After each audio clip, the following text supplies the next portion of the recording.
Meus amigos, inacreditável o que aconteceu no Maracanã nesse jogo entre Flamengo e Lanús. Um verdadeiro vexame, uma verdadeira vergonha foi o que nós vimos o Flamengo fazer dentro do Maracanã. O Flamengo, que já tinha perdido o jogo na Argentina e jogando muito mal, perdeu novamente para o time do Lanús dentro do Maracanã e de uma forma vexatória. Vamos aqui acompanhar o que a imprensa esportiva está falando dessa derrota do Flamengo e essa perda do título da Recopa Sul-Americana. Aproveita, se inscreve no canal se não for inscrito, ativa a notificação no sino e deixa o seu like. Agora vem comigo, simbora pro vídeo. No final do ano passado na Sul-Americana, vai deixando vivo, vai deixando vivo. Ou eu acho o gol ou eu levo pros pênaltis. Você tava nesse cenário aí no final do jogo, né? Ou eu acho o gol, eu levo pros pênaltis. Ou eu acho o gol, eu levo pros pênaltis. Achou o gol. E aí, quando achou o gol, tava acabando o jogo. Achou até outro. A história vai contar que o Lanús foi campeão da Sul-Americana ganhando 2 vezes do Flamengo. Exatamente. Por isso que eles se intitulam o maior clube de bairro do mundo, né? É verdade. É o 4º troféu internacional do Lanús, tá? Copa Comebol, 2 Copas Sul-Americanas e agora uma Recopa em cima do Flamengo no Maracanã. Isso aí vai entrar para a história do clube, não é pouca coisa, não. Ano passado a gente já destacou para o Racing, só que o Racing é um clube gigante. Sim, é outra história. O Lanús é um clube de bairro. Para o Lanús ser campeão ganhando do Flamengo no Maracanã, meu amigo, isso aí, a noite lá em Lanús não vai ser longa, não vai ser curta, não. Bom lembrar que é um Lanús que chega ao título da Recopa depois de ganhar a Sul-Americana em cima do Galo e ter eliminado previamente na competição o Fluminense. Sim, também, né? Nesse mesmo Maracanã. Nesse mesmo Maracanã, né? Uma história muito parecida. Exatamente, exatamente. O senhor falou comigo no intervalo, falou, eu não tiro a responsabilidade do Rossi nesse lance com o Ayrton Lucas. Os companheiros estão colocando primeiro o Ayrton Lucas. Você coloca o primeiro Rossi? Bem assim. Não coloco o primeiro, não. Eu só não tiro a participação dele. Que aconteceu. Ali, por exemplo, o goleiro sai para recuperar uma bola que foi lançada no vazio, afasta essa bola, joga do outro lado, na linha de fundo do outro lado. Não assume risco de sair jogando num campo pesado. Acho que o grande problema ali foi o campo pesado, para todo mundo. A bola do Ayrton Lucas é mais fraca porque o campo está pesado, ele escorrega porque o campo é pesado. Esses são riscos das condições daquele momento que o Rossi assumiu ao querer sair tocando curto, não entendendo a realidade daquele momento. E aí o passe do Ayrton Lucas é equivocado. O Ayrton Lucas devia simplesmente girar o corpo e conduzir a bola ao ataque, que era o que é o mais indicado para aquela situação ali. Ele não fez, por insegurança, retornou a bola. Aliás, o Ayrton Lucas praticamente não foi à linha de fundo. Sempre que ele tinha a bola, quando chegava no máximo na entrada da área, ele girava o corpo e recuava a bola. Ou para o volante, ou para o zagueiro. Ele estava claramente inseguro de arriscar a jogada de fundo, que era uma jogada necessária para o Flamengo. E certamente o técnico pediu que ele fizesse, pelo posicionamento dele. Mas ele não fazia. Do outro lado, a coisa aconteceu mais. Depois o Cebolinha virou um lateral ponta direito lá, que conseguiu até chegar, quase fez um gol, chegando ao fundo, no chute rasteiro que o goleiro defendeu. Mas antes disso, o William, eu acho que é importante a gente bater na tecla. O início de ano do Flamengo é muito ruim. Muito ruim para o que se espera do Flamengo. Mas vamos entender o contexto geral. Antes da gente entrar na minha parte, tá? De entrar nos erros individuais, erro do técnico, dos jogadores, o Flamengo fez a sua última partida, se não me engano, dia 18 de dezembro. PSG. E esse jogo aconteceu lá no Catar. Foi. Até os jogadores voltarem, entrarem no período de breve, todo um deslocamento e tal. Natal, Ano Novo, 10 dias e já estão de novo reincorporados ao grupo. Você não tem férias e não tem pré-temporada. Aí foi feito um planejamento para esse time não jogar o estadual até o limite do que o regulamento permitia. O Sub-20 começou mal. A diretoria do Flamengo bateu na mesa contra a vontade da comissão técnica e falou, tem que jogar contra o Vasco. Então, se você já tinha pouco tempo para montar o planejamento de um mínimo de pré-temporada possível, isso já não aconteceu. Não teve férias, uma pré-temporada interrompida com um calendário que joga e pune os clubes vencedores do ano anterior com 2 decisões nos primeiros meses. Supercopa do Brasil, não me importa, você tem que chegar e ganhar a Supercopa do Brasil. Recopa Sul-Americana. Então, o clube que é campeão, ele não descansa e ele é obrigado a, janeiro e fevereiro, decidir 2 títulos sob o risco de ter o seu trabalho questionado, como está tendo o Flamengo agora. Então, é óbvio que os jogadores não estão bem fisicamente. É claro que o time coletivamente está muito abaixo do que pode mostrar e mostrou no ano passado. E isso se reflete em campo. E aí a pressão no clube como o Flamengo é gigantesca e começa o efeito cascata. Vai tudo dando errado. Tudo dando errado. Mal comparando, está acontecendo algo parecido no Vasco. Sim. No Corinthians, o Corinthians está salvo. Esse ano porque ganhou a Recopa e a gente analisou aqui na época tudo que aconteceu naquele jogo. Supercopa Rei, lá em Brasília. Todo aquele envolvimento que o Corinthians teve para aquela partida, de torcida e tudo. Aquilo tudo foi muito decisivo para o Corinthians ganhar aquele título. Mas essas equipes que não tiveram férias e não tiveram pré-temporada, naturalmente vão sofrer no início do ano. E o Flamengo está colhendo os frutos de tudo que tem acontecido com ele, porque foi jogar Mundial de Clubes, porque ganhou Libertadores, não teve férias, não teve pré-temporada e está aí, perdendo mais um título em casa. Mas, apesar disso tudo, é preciso reconhecer o mérito do Lanús. Claro. Ele não chegou aí à toa. Como você falou, eliminou o Fluminense, ganhou do Galo nos pênaltis, dentro de uma mesma estratégia. Sim. Que está provada, assim, para a realidade dele funciona. E funcionou hoje mais uma vez. Isso.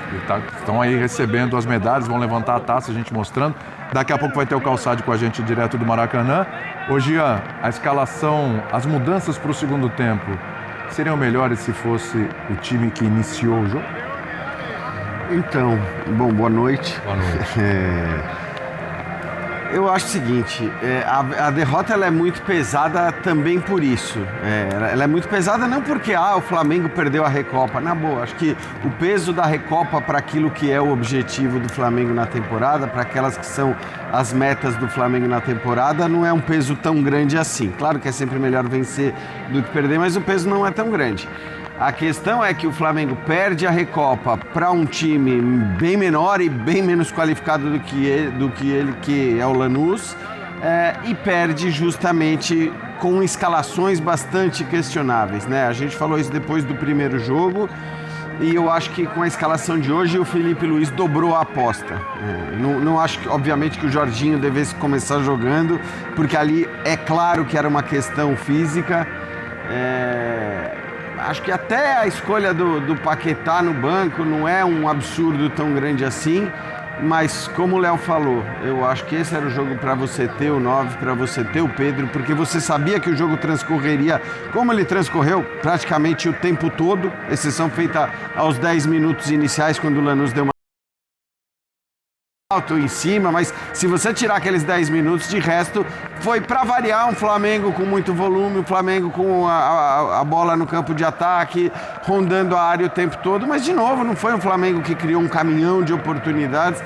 Acho que sim, possivelmente a entrada do Pedro desde o começo pudesse ser útil, e também o Cebolinha, a retirada do Cebolinha do time titular, aí eu acho que ela não se justifica.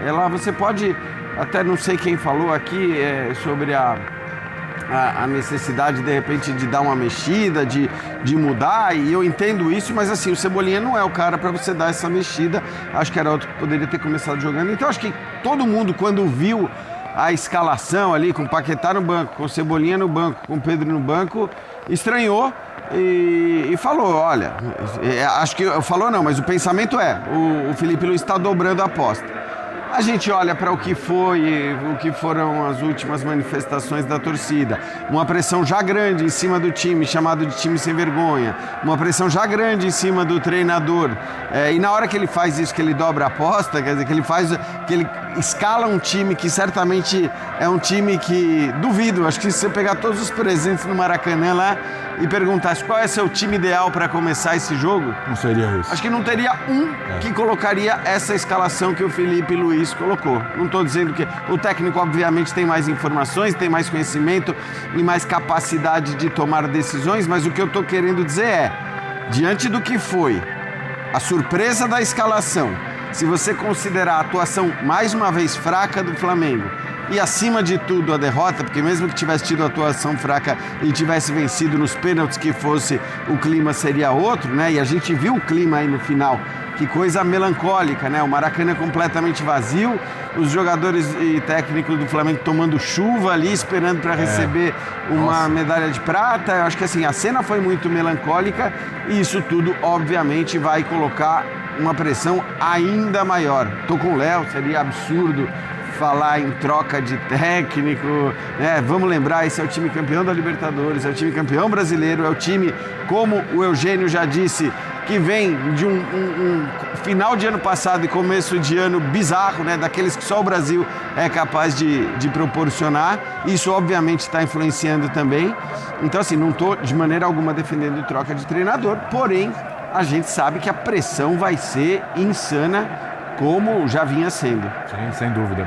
Curioso, né? Em 18 de dezembro, o Flamengo quase ganhou o Intercontinental. Foi para os pênaltis com o PSG. 2 meses depois, ele está perdendo para um clube, uma competição para um clube que nem está entre os grandes da Argentina, né? Paulo Calçade, direto do Maracanã, para conversar com a gente na simplicidade daquela análise resultadista. Quando saiu a escalação, muita gente falou: se ele ganhar hoje, ele sai como gênio. Se ele perder, vai sair como burro. Eu queria te ouvir, Calçade, como é que sai o Felipe Luiz depois dessa dobrada de aposta aí que ele deu hoje e acabou perdendo esse título. Tudo bem contigo? Olá, William, olá, companheiros. Olha, pegando ganchos em todas as falas dos companheiros, tem horas que isso vale para o Flamengo também. Chega um momento, inclusive para um clube tecnicamente enorme, que tem muitos jogadores, que tem no banco de reservas uma equipe que ninguém tem. Tem horas que você tem que simplificar. E o que faz o Felipe Luiz? Ele chama para ele toda a responsabilidade, toda. Chamou na Argentina e chamou hoje também. Não tem o Pedro, ele vai por uma equipe pensando no time que pode se associar, projetar os laterais, tudo bem, faz sentido. Não é que é uma loucura imaginar o Varela aproveitando o corredor, né, e o Plata por dentro, com o Carrascal, o Arrascaeta, mas o momento não é legal, o momento não é assim, tranquilo para que ele possa fazer todas essas variações.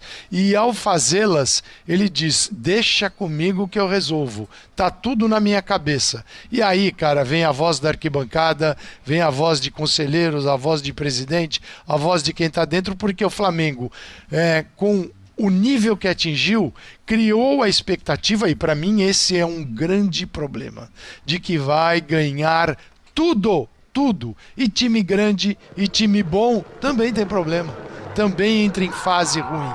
E essa ideia de que o Flamengo é obrigado a ganhar todas as competições é um perigo, mas ele vacila na Supercopa, jamais, tirando mérito de Corinthians e tirando mérito de Lanús aqui, tá?